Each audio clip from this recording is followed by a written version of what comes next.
আমি আপনাদের কাছে দোয়া চাই, জমিনের এই কর্তৃপক্ষের প্রভাব থেকে আসমানের কর্তৃপক্ষের প্রভাব যেন আমার উপর বেশি থাকে। আল্লাহ রাব্বুল আলামিন যেন আমাকে আল্লাহর গোলাম হিসাবে তার নিকটেই যেন আমার মাথাকে অবনত রাখেন। এই দোয়াটুকু আপনারা সকলে আমার জন্য নিভৃতে একান্তে করবেন। কাটা কাটা কয়েকটা কথা আমি বলবো, সময় দীর্ঘ নয়। আর সকলে উপলব্ধি করতে পারতেছেন যে আমার প্রতিটা কথাই এখন এটা অনেক বেশি পরিমাপ করা হচ্ছে, দেখা হচ্ছে যে আমি কি বলি। আপনারা যতটুকু মনে করতেছেন যে শুধু একটা কর্তৃপক্ষ দেখতেছে, তা না, দুইটা কর্তৃপক্ষ দেখতেছে,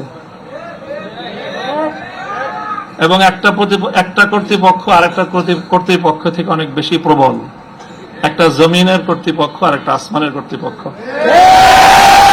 আমি আপনাদের কাছে দোয়া চাই, জমিনের এই কর্তৃপক্ষের প্রভাব থেকে আসমানের কর্তৃপক্ষের প্রভাব যেন আমার উপর বেশি থাকে। আল্লাহ রাব্বুল আলামিন যেন আমাকে আল্লাহর গোলাম হিসাবে তার নিকটেই যেন আমার মাথাকে অবনত রাখেন। এই দোয়াটুকু আপনারা সকলে আমার জন্য নিভৃতে একান্তে করবেন। দ্বিতীয় কথা, এখানে আমার জন্য অনেক কথা বলা হয়েছে, আমাকে উৎসাহিত করার জন্য এটাই বলা হয়েছে। উৎসাহিত করার জন্য কিছু প্রশংসামূলক বাক্য আলোচনা করা হয়েছে।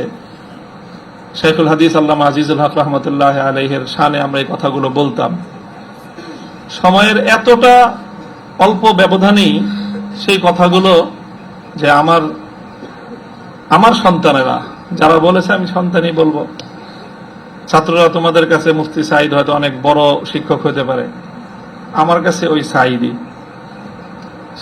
তারা আমাদের সন্তান, তারাও আমাদের সম্পর্কে সেই কথাগুলো বলেছে। শাইখুল হাদিস রহমতুল্লাহ আলাইহি বলতেন যে এই কথাগুলোকে প্রশংসামূলক কথা নয়, বরং আমি কালিমাতে দোয়াইয়া, দোয়ার বাণী হিসেবে, দোয়ার কথা হিসেবে আমি বরণ করে নিলাম। আল্লাহ পাক আমার সন্তানদের, আমার সহকর্মীদের, তাদের এই কথাগুলোকে যেন আল্লাহ আমার হকে, আমার ক্ষেত্রে দোয়া হিসেবে আল্লাহ কবুল করেন।